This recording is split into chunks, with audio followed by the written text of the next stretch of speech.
So India is doing a lot, both in the national as well as in the regional level, as well as the professional level. So what we have to understand is the women's health don't really depend only on the professional organization. It depends on the politicians, it depends on the media, it depends on every one of us if you want to improve, from education, reducing child marriages, early childbirth, improving contraception, provision of safe abortion care, provision of safe delivery, provision of good transport and communication. So a number of things have to be tackled. So it's a mammoth task.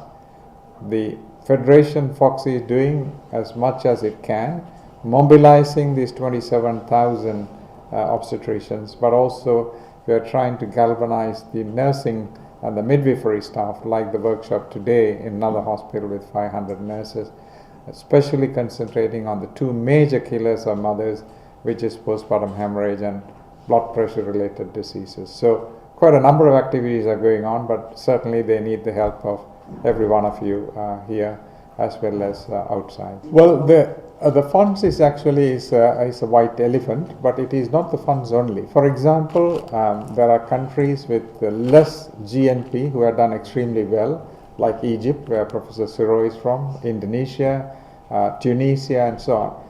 If you really calculate the total number of women in the reproductive age group, that means 15 to 45, and try to ask the government how much are they spending per person in that reproductive age group, these countries are able to reduce the maternal mortality by 30 to 60% by spending less than $6 per woman.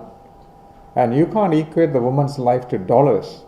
If you ask anybody, if I ask you, how much is your mother's life or sister's life worth, you can't really put a quantum on that. So money is important, but for example, if I want to do a postpartum intrauterine device insertion, it costs you less than $1, but it will prevent the woman getting pregnant for the next 10 or 15 years and going for unsafe abortion or going from other thing. If you want to provide safe abortion care, it's not expensive.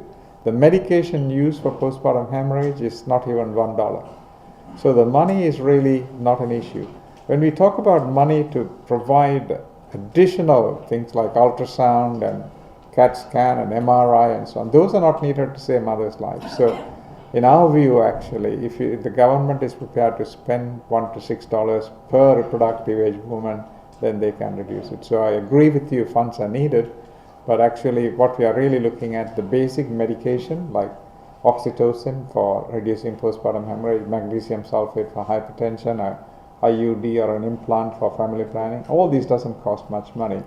The voluntary professional organizations like FOXI is putting their man hours or woman hours into trying to implement these, but they can't do it alone. That's why they are trying to get the nurses and midwives to do it.